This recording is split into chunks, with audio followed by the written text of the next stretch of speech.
him. But look at what Jesus is in the midst of his storm. The Bible says in the midst of his storm that Jesus is in the hinder part of the ship asleep. But that ain't the tripped out part, y'all. Can I tell y'all what tripped me out? What tripped me out is Jesus had the audacity to have his head on a pillow. Y'all missed it. Y'all missed it. Jesus was tranquil. He was peaceful. He was at ease. He was straight up chilling. He made the decision. I don't care how much the winds blow. I don't care how big a fool the devil acts. I'm not going to allow anything the devil does to upset my rest, because I know my purpose and I'm already pointed and I'm going to the direction that I was placed here for. So I refuse to give up my rest just because the devil has acted a fool. And that's what God told me to tell some of y'all in here today. He told me to tell you, stop allowing the enemy to upset your rest. He said, rest in him. Y'all ain't hearing me here. Stop allowing the devil to come on your job and act a fool and you get angry and start cussing everybody out. Stop allowing the devil to come to your house and get you all angry with your wife, and stop allowing him to get you all angry at your children. Make a decision. I know what my purpose is, and I refuse to allow you to make me act out of what God has called me to do. I'm going to do what God said by any means necessary. Is there anybody in this house? So then you need to understand what the Bible begins to tell us here. I hope y'all praying with me because I feel like preaching. You need to understand what the Bible begins to tell us here. Jesus is in the hull of the ship asleep. He's in the hull of the ship tranquil. He's in the hull of the ship relaxed. He made a decision. I'm not going to allow anything to upset my rest. I'm going to relax and I'm going to chill in the midst of my situation. Why? Because I know that I'm going to make it to the other side. And here the Bible begins to tell us, if you will, that the storm began to rage. It tells us, if you will, that the storm began to blow so tough that the disciples that were on the boat and the other little ships that were with him, the Bible says that they were now filling now. The Bible says that they were about to be turned over, if you will, and they were almost full. And the Bible begins to blow our minds here now, because the Bible says that the whole dynamic of the text begins to shift. How then does the dynamic of the text begin to shift? Well, the Bible says that somebody in the midst of the storm understood that this wasn't no regular storm. They understood that this wasn't no normal storm. So they began to talk to one another and said, listen here, y'all, somebody needs to go wake up Jesus, because what we're going through now ain't no normal situation.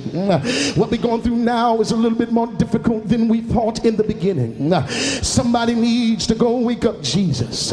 And I can imagine in my mind, beloved, that they begin to converse with one another, begin to ask one another, well then, who gonna go wake up Jesus? And I can see them begin to converse, and somebody said, well, send Peter down there to wake up Jesus. And they said, no, we can't send Peter down there because Peter may get down there and start cussing and begin to upset the master. So we can't tell him to go wake up Jesus. And I can see them saying, well, let's send Thomas down there to go wake up Jesus. And they begin to say, no, we can't send Thomas down there because he may get down there with his doubting self and begin to upset the master. Can I preach a few more minutes in here? So I can see them choosing to use the one that will lay his hand on the master's breast. I can see them choosing the one that was close to Jesus. And I can see him walking down there in the midst of the storm and deciding to lay his head on Jesus' breast. And he said, Jesus, don't you care that we perish? And I can see them conversing with one another. But all of a sudden the Bible says that Jesus makes a decision in the midst of the storm. Notice what the Bible says in the text. The Bible says that Jesus decided to arise. Tap somebody and tell them it's time to get up. The reason why Jesus made a decision to get up in the midst of his trouble, because a very simple point. As long as the storm was just affecting Jesus, Jesus had the option to lay there in the midst of the storm because he knew he was going to get to the other side. But as soon as the storm began to affect people around him that he loved, as soon as the storm began to deal with people that was important to him, as soon as the storm began to affect people around him that was dear, that's when Jesus made the decision, I can't stay here no longer. I got to get up now. And that's what God told me to tell somebody.